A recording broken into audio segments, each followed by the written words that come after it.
My leg's a little bit beat up, but aside from that, I mean, I always knew it was going to be a hard fight against Marcin.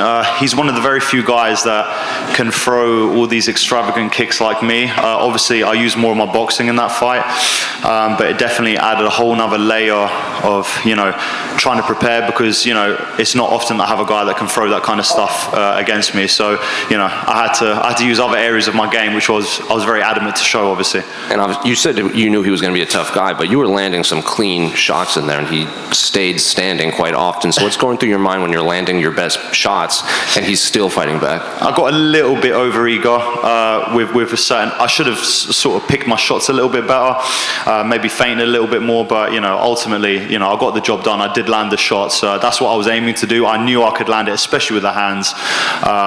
It could have been a little bit cleaner, but aside from that, I'm happy.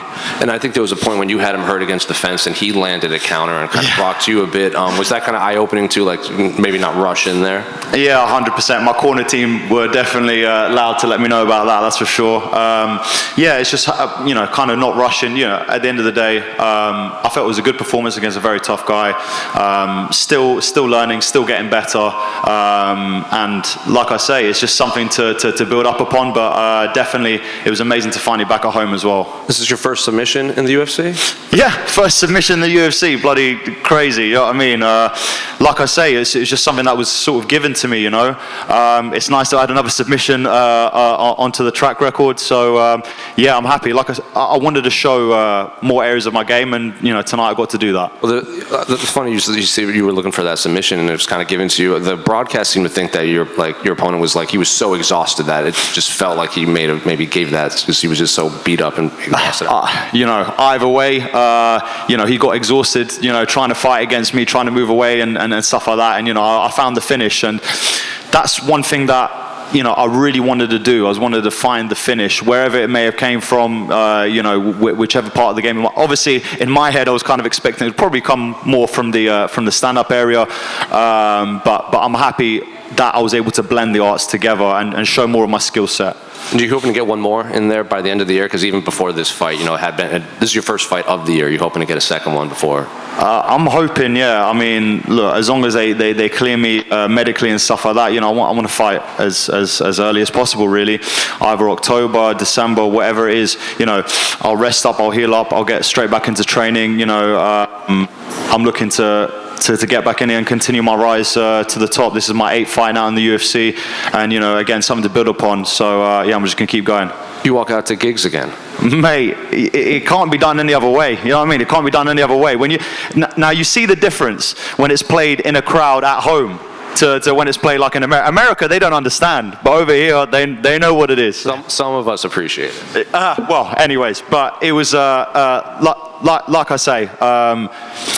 I was just very happy to come out to cheers as opposed to boos. But yeah, obviously you know what it's all about. But yeah, I'm glad that everyone responded the way that I expected it to. Anyways, Modestas over here to your left. Yeah.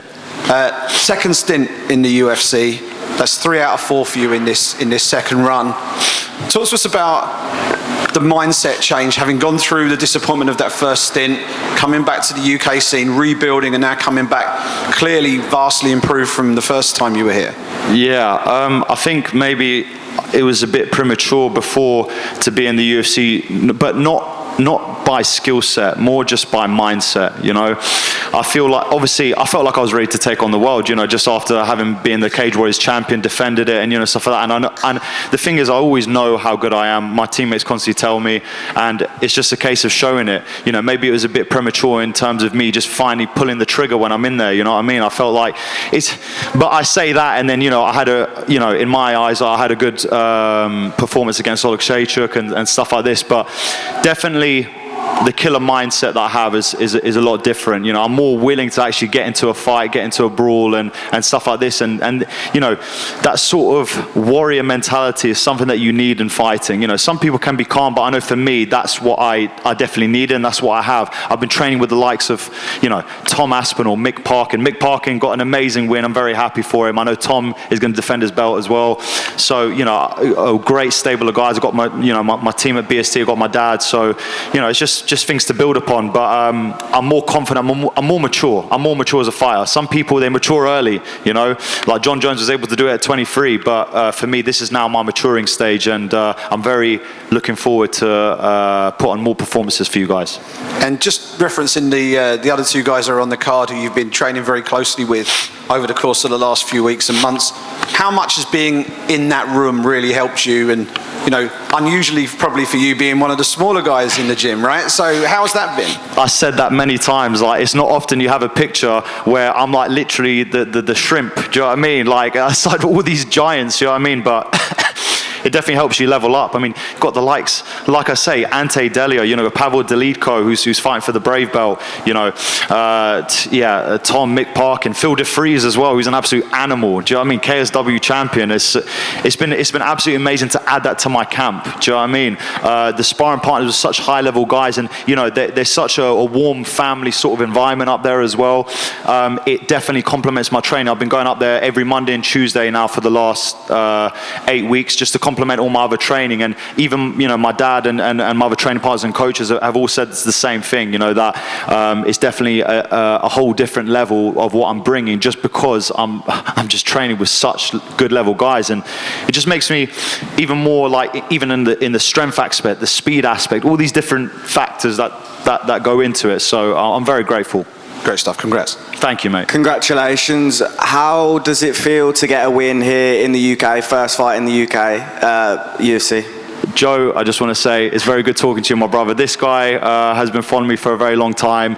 He's been a reporter. He's gone up in the ranks in his field, and now I'm going up the ranks in my field as well. And it's amazing for us to both be here together, my brother. I just want to start off by saying that. Appreciate that. Before I move on, what was the question again?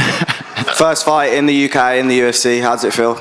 Yeah, I mean, it's just a different vibe, isn't it? Do you know what I mean? When you, like I say, gigs talking the hardest. It bangs hard when you play it in America, but when you play it here, it's a whole nother level, and I love it. It was amazing to have the crowd behind me. It was amazing to fight at home. It was amazing not having to take a 12-hour whatever flight, halfway across the world to go and have a fist fight. It's literally, for me, like kind of down the road. I've been, like I say, training with the likes of Tom and Mick, and it's just very, very familiar to me. And I love Manchester. I've been walking around here, and I freaking love it. Do you know what I mean? I love the town. I love the people. And yeah, I definitely felt that gave me an extra bit of motivation to put on a better performance here in the UFC. How soon do you want to be pushing towards that top 15 then? I mean, I've just signed my second another contract with the UFC. So like I say, just step by step, bit by bit. I mentioned in an interview before. I know they've got an habit. It depends when I get cleared and how everything goes. But I'm going to try and get back to training as soon as possible. A legend of the sport. An absolute amazing athlete, fought for the belt. Ovin St. Preux. He had an amazing performance in his last fight. If I can get on that Abu Dhabi card again, a fight close to home, that would be absolutely amazing. I think that's at the end of October. Probably give me enough time to prepare as well. And then one more at the end of the year. At the end of the day, I'm looking to try and take it bit by bit, fight by fight, and just continue to get better, continue to grow, ultimately to get towards that belt. Thank you. Modestas, right here. It's your first fight in 8 months. How good does it feel to get that bad taste out of your mouth from the Vitor Petrino fight? Yeah, and Vitor Petrino, a hell of an athlete, very powerful puncher, as I found out. But what really upset me about that fight was that it was a miscalculation on my part. I made one error that cost me the fight, where I felt like I was, doing things like feeling my way into the fight and then getting caught. I felt like there was more to prove, there's more to do, and at first you're thinking, fuck, I just want to get back in there straight away. But ultimately, I believe that this was just a heaven sent. It was a calling from God, just to say, listen, you need to take your time. You need to train different areas. I've been doing, wrestling competitions. I've just been working on my skill set. I found obviously Tom's gym and stuff like this. When you've got so much time away from the cage, I mean, there's no way you can't improve. So it was amazing just to finally be able to fight. But one thing that just made it even better, I must admit, is to be able to fight on home soil. and that question mark kick that Marcin Prachnio caught you with in what? Yep. It was like you were like chest to chest, and he got his foot up there. How much did that surprise you when that landed? Do you know what? We've been working to try and stop these or try and get away from these things, but it's funny when someone does something that I normally do to people. Obviously, it catches you a little bit off guard, but you know, credit to him, fair play to him. I always knew he was an amazing, you know, striker. You know, got really good kicks. I knew he was probably one of the only guys in light heavyweight division to be able to throw kicks like I can. Ultimately ended up using my boxing more in that fight. Fair play to him. I mean, you know, he's a hell of a kicker, isn't he? Yeah. Sorry. Oh. What is it about Giggs that gets you so hyped for the fights? Why not any other UK rapper? Why is it Giggs? Yeah, it's kind of, I don't know, I guess you could call it something from my era, I don't know. Like, it was actually a friend, my good friend Kimon, he actually told me, like, oh mate, if you came out to this would be sick. And then, like, obviously I've heard it like many times, and then I thought, do you know what, this is actually pretty sick. There's something about it that just gets you in like a fighting mood. Do you know what it is? I know there's so many amazing artists out there, obviously from the UK, but something about Giggs just makes you want to fight. I don't know what it is. Like, if I heard that shit in a club, I'd be ready to be swinging haymakers. Do you know what I mean? Like, I don't know what it is. I even remember watching, there's a new program on Netflix. It's with the superheroes. Supercell. Yeah, Supercell. Yeah. And I remember it was playing in the club. I'm like, yeah, walking the hardest. Yeah, exactly. And I'm like, how the hell is everyone not just swinging shots at each other when this song is playing? Like, honestly, for me, it's just something that, you know, it gets my blood boiling, gets myself ready to go. It's something like when you play that song in a club, and like you're just walking in the back and you're just like, just nodding. Do you know what I mean? Just like walking around, just nodding, like looking at everyone. Like, it's kind of that kind of tune, and I like it. I completely get you. I'm a 5'8" girl, but when that song comes on, I could take yous all on. All hell breaks loose.